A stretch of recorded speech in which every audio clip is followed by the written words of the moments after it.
So it would seem you've managed to beat Sakurai's No Pussies Allowed DLC challenge. Congratulations!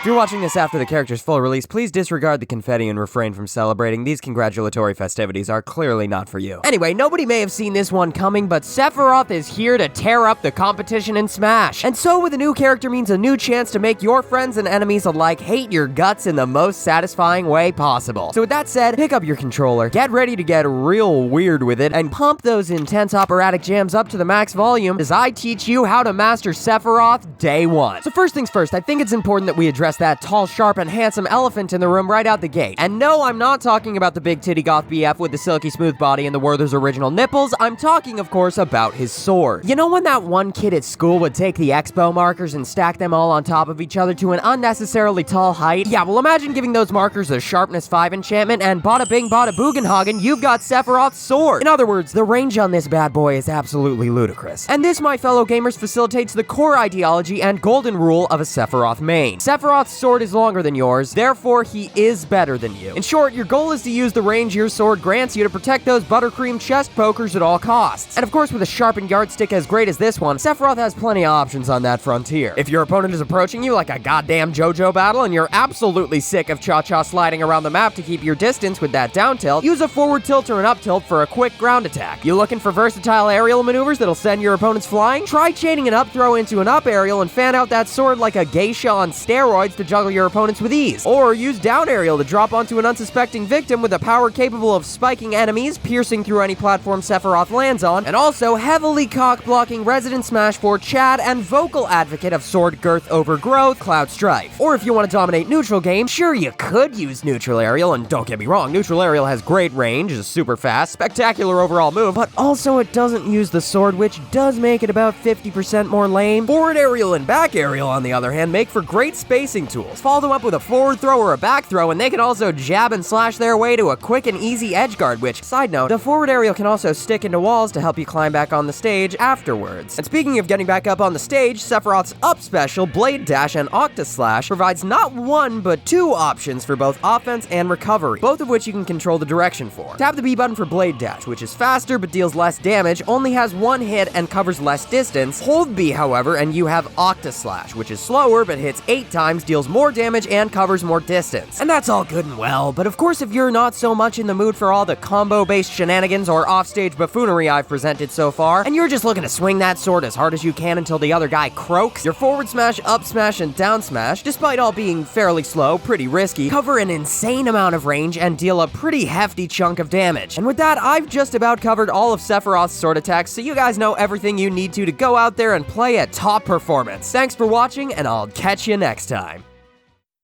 But wait, just because he has other moves that don't utilize that triple XL weeb whacker, that doesn't mean the moves are inherently bad. And in fact, when put to proper use, they can even complement his strategy quite well. Take Sephiroth's neutral special, for example. This move has 3 levels of intensity based on how you input the move, ranging from tiny ouchie to super uh-oh to mega ass clap McFuckerator 3000. The first form, Flare, results from tapping the B button and produces a red ball of flame that travels the fastest and the furthest of the 3, but its explosion on impact is also the smallest and the weakest. Hold the B button a bit longer and you get Mega Flare, a slower flame that travels a shorter distance but packs a heavier punch with a larger radius. Hold the B button down even longer though and you get Giga Flare. This bad boy travels the least amount of distance at the slowest pace, but when it goes off, it rocks the goddamn socks clean off of anybody in its range with knockback capable of killing well into the 20s. Just keep in mind the speed it takes to charge these handy dandy pocket pop rockets and understand their place in his kit. If Sephiroth's sword is meant to keep an opponent at a mid to short range from closing it any further, his neutral special is more to make sure that opponents already at a distance stay at a distance through zoning and edge guarding. However, if the opposition prefers to operate as close as humanly possible to those caramel delights Sephiroth calls nipples, and you can't seem to find the time to charge your neutral special, you can always opt to put the pressure on with a very spammable, much more close range attack, side special, Shadow Flare. For this attack, Sephiroth snaps his fingers to fire a small beam of purple flames at his opponent. If the opponent is hit, then an orb begins floating around them for a brief period of time before locking onto the player and dealing some respectable ouchie points. These orbs can can stack up to 5 at once on your enemy, and you can even charge the move to hit him with 3 orbs at once. It can be great for following up a combo or breaking somebody else's, but regardless of what you do with it, it'll make your opponent think twice about coming in close to get a peek at Mr. Pretty Boy McGenocide's goods. Even still, however, it's safe to assume that there'll be times here and there where, despite your best efforts, taking a hit is inevitable. Fortunately for you, though, Sephiroth has prepared a failsafe for this inevitability with his down special, Scintilla. This move operates as a counter that absorbs a set amount of damage, which is then reflected at up to 1.5 times the damage absorbed. It also does damage regardless of if your adversary attacks it, though, making it, at the very least in that regard, a safer option than standard counters. That said, it does possess some downsides you should keep in mind when using it. Not only does it only activate in front of you, leaving your derriere wide open, but also if it takes too much damage, the barrier is just gonna shatter entirely, nullifying the damage received in the process. That said, if you keep your wits about you, you can keep your ass out of harm's way and use this move to deal some serious damage. And at this point, you may be thinking to yourself, well, gee whiz, fucking phooey, dude, this character simply can't get any better, can he? And to that I say, You wanna fucking bet? see, Sephiroth also has this special mechanic where if he is, as Sakurai so vaguely states, in enough danger, like for example having taken a certain amount of damage or being behind in stock substantially enough, he'll enter his winged form. This is an all-around buff to Sephiroth where he pretty much goes and activates God mode and gets all of his stats increased. Not to mention, this wing also grants him a third jump, improving his recovery, and his smash attacks, you know, the ones that are super risky because of how slow they are, gain super armor. In other words, fuck everyone else, the S in S tier now stands for Sephiroth. And on that note, that's everything I have today, so thank you all for watching, and as always, now it's time to go out there, train hard, troll harder, and remember that even after all of that, if you still can't score a win with Sephiroth, you're still the one with the longest sword, buddy, so who's really the winner here? That's up to you to decide. Until next time.